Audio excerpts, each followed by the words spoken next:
Merge Tactics is here. It is dropped. I'm late.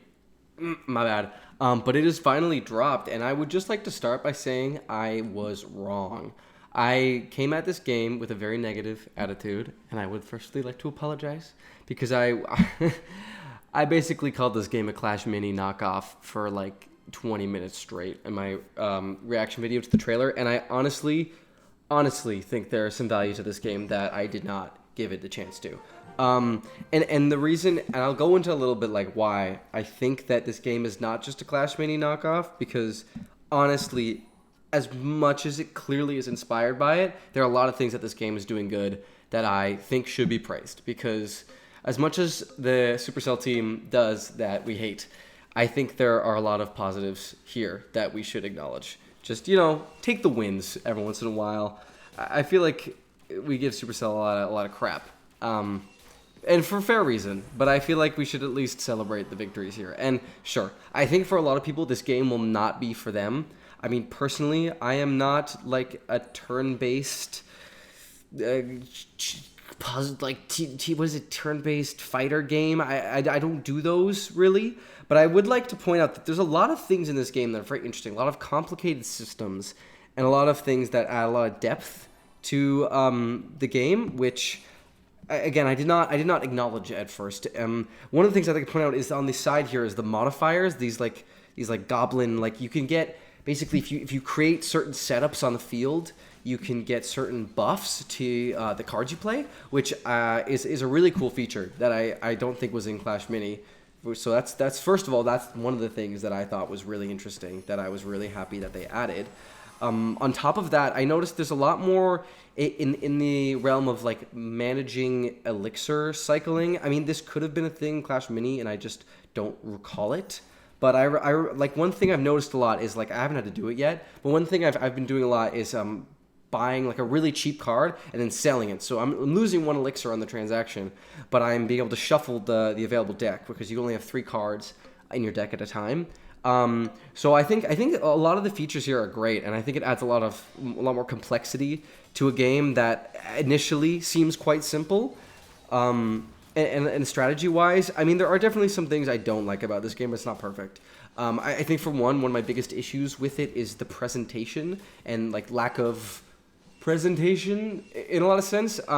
Since it is technically a game mode of Clash Royale, there's no tutorials or anything. There's no like introductory it's anything really that like a new player to this game would want and would need to learn how to play this game, and that for one seems like a bit of a missed opportunity in my opinion. I personally feel like there's a lot of times where I have no idea what's going on, especially when I first started playing. I was like so confused. I had no idea what these symbols on the left meant. I had no idea that I could only place up to 5 troops per round depending on the round that we're on. Like I didn't know that there was limits to the troop placements. I didn't understand how shuffling the decks work, and I didn't understand how like picking our decks worked, because in Clash Mini you would create a loadout of the minis that you wanted for the game. But there's no loadouts, at least to my understanding, and that's another thing. I still like don't fully understand all of the systems and the rules to this game because they are not explained clearly. And that's really where I feel like the biggest downfall is with this, because a lot of the people coming into this game are going to be experienced Clash players. But that it does not mean they have any experience playing these styles of games, because these are very specific styles of games. Or just like see, I got 2 modifiers there. Sorry, I'm just focusing for a second. That's fine. See, I'm going to do my little cycle thing. I'm going to sell, I'm going to buy, and then sell, so I can cycle back. So now next round, I can buy another Goblin machine and then merge them and get an upgrade. But yeah, that was a phone call. I got a phone call.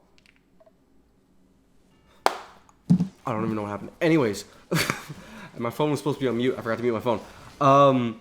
What I was saying is that like one of the things that I feel like, yeah, the presentation was a missed opportunity. I just like, I don't know, like even the health bars and the way that the rounds worked, none of it was really clear in the trailer.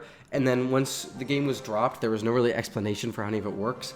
And like same with progression. I was going to go to the loadout menu to show what I was talking about. But anyways, like same with progression. Progression is not really clear. Like leveling up cards, the card levels in the loadout area are the same as the levels you have in Clash Royale, which I don't know if that actually affects gameplay, because in Clash Mini, levels did matter. Levels mattered for leveling up your cards, but it's not really clear whether the levels of your cards in Clash Royale actually affect this game, even though you get cards from playing this game. It's just... I feel like part of the problem is that it is a game that is attached to another game. It is a game mode that is completely different from the game in every way, put into another game. And I feel like if this was released as a separate title, as its own game, these issues would not be present, because if you're creating a brand new game, you'll obviously have a tutorial and explanations, and there'll be a community of new people building and learning as they go along. But the fact that it's like kind of just thrown us in there is where I have my issues. Otherwise, though, I do think the game is a good game. I think it's solid, and I think it's clear that the Clash Royale team has actually put some effort into something for once, which is nice to see. Again, it's not necessarily my kind of game. I don't typically play these, like, turn-based fighter things. But I think there's going to be a lot of people who are, fans of these games who also play Clash Royale, who are going to have a great time with this. And I think it's going to introduce a lot of people to this certain genre of gaming, which is always a good thing. I don't think that's a bad thing. I mean, sure, there's gonna be lots of people that this isn't for. I won't lie. Like, I think that is, gonna happen. But at the end of the day, it's not like it changes anything for us, like people who don't like these kinds of games, because, I mean, really, like, we're still getting Clash Royale. Like, we're still being able to play Clash Royale. The only thing that changes is there's a new menu, and you don't even have to ever click on it. So all around, I think this is honestly a positive update. I know that, like, I think I was one of the few people who was complaining about it being Clash Mini again. I think most people had a pretty positive attitude towards it. So I do feel kind of bad about that, because again, it does seem like there's a lot of effort put into this. It does seem like there's a lot of, like, things about this that differentiate it from the games I was accusing it of copying, and so on and so forth. So I mean, I'm giving it a shot. I'm going to try playing it for a little while. I might make some more videos on it, to be honest. Or this one is more just a general thoughts on the game after it's been released. But I might actually make some games trying to figure out how to play, try to learn the systems and whatnot. But I mean, for now, I think it's a good game. I'm pretty happy with what Supercell has done. I do sort of wish the effort was put into making better Clash Royale updates. But I mean, right now, they're kind of in the cycle of drop a new evolution every month, and then that's the big update. Which I feel like, I mean, it obviously can't go on forever. Eventually, they're going to have to come up with new things. I mean, they did drop the Spirit Empress, which I did make a video on. But I would like to see more like, I don't know. I'm trying to think. I just, there's some stuff that I wish was in this game that isn't. Like, I don't know exactly what it is, but I have a craving for more that I'm not getting. I also would like to mention that the menus after the menu change in Clash Royale was abysmal. The quality of the menus and the quality of, like, how things just don't work, I think was terribly done. Like, 2v2s isn't even in the game right now. Half the time the menus bug out and the images are wrong. I will say that, like, it feels like the effort was put a lot into this game and not into things for Clash Royale players, which feels a lot like the case with Supercell a lot of the time. But Clash Royale's been getting a lot more publicity lately, especially because of all the streamers who've been playing it. So hopefully they start funneling more energy into this. This game almost gives me a little more hope for Clash Royale, even though it's not a Clash Royale game. It's a game mode of a game that isn't a part of the game. But the reason I have hope for that being, like, an addition, like adding quality to the game, is because I feel like if they're looking at this more, maybe that means that they're going to start adding more things. I don't know. I'm trying to be optimistic here because, frankly, we've had some pretty rough times. I remember when level 15 came out was, like, the worst thing in the world. And I really hope they don't do a level 16 anytime soon. Elite Wildcards, I still am not a fan of. I'm still not really a fan of Evolutions, to be honest. I think they are fun in their own way, but I balancing-wise, they're a mess. But yeah, so that's kind of where I'm at with Clash Royale and Supercell right now, and in this game. Once we're done this game, am I winning? I am currently. When am I gonna win? I don't know. Ooh, no, I'm not gonna win. Okay, I couple more deaths, and I'll show you what I was talking about with the loadout stuff. Like it's a little complicated, and again, that's kind of my main issue with this game specifically, is the lack of clarity in the loadout. But like, see the strategies right here. I'll just talk about strategies in this game. You can, if you play two goblin type troops, which I often do because I like Goblin Machine and I like the spear goblins guy. You got extra goblin each round, which is good for leveling up your goblins, but it also I find it useful for just like it gives you an extra elixir because you can sell it and you get an extra 1 elixir.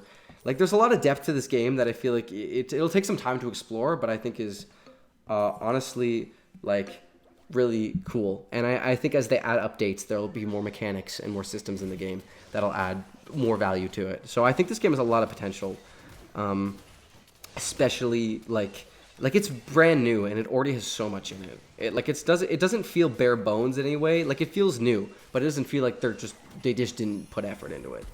So I honestly think there's a lot to come. And if you're enjoying it, I think be hyped for the future because I'm optimistic about it.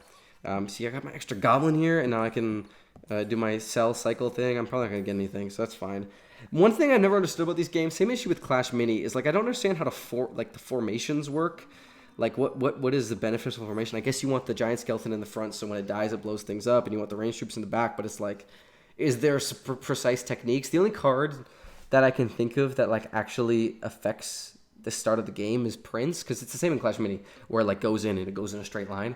I don't know. That's the only thing I can think of that like placement is super important. Like you see, his Prince just got a hit on me, and like paying attention to their placement plus the placement of your troops is like important for that. But the rest of them, it's pretty self-explanatory. I mean, there might be more depth to it that I'm not understanding that'll be discovered later on as more people play the game. But yeah, I don't know if I'm the person to discover that because I really still don't think I understand this game. I'm just figuring it out. But we won. Look at that. I don't fully know what's going on most of the time. Like I'm kind of getting the gist of things. Like I'm learning a little bit, but like I don't know. I'm giving this game a chance. I'm just saying that. Yeah, here's what I was talking about the collection thing. Like the levels. Like you see, I have a level 13 Royal Ghost. So when I go into this, my Royal Ghost is level 13. And it says there are stats, I guess, for merge tactics. So I guess levels do matter. I didn't notice that before, that there are stats. Okay, but that's...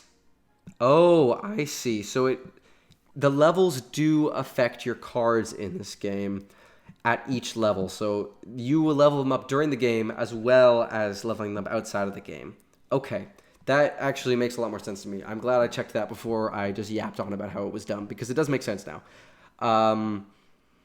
It is a little weird because you do level them up in the game at the same time, and I guess that'll just be something balancing wise. I don't know how it's gonna work. I mean, I guess yeah, they just multiply it by the same amount per the plus 85, plus 15, plus 26, plus 40. Okay, yeah, I mean that's cool. I like one thing I do like about that is that it does share the levels with my Clash Royale game, like my Clash Royale cards, so I don't have to level up a whole new deck. That was the one thing in Clash Mini is starting over, having to level up all your minis.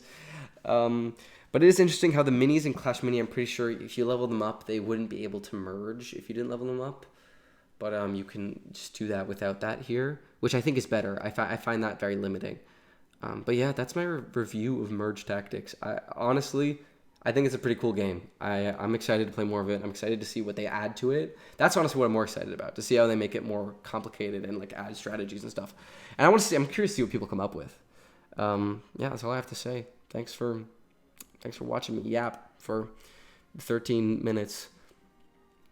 Okay, bye.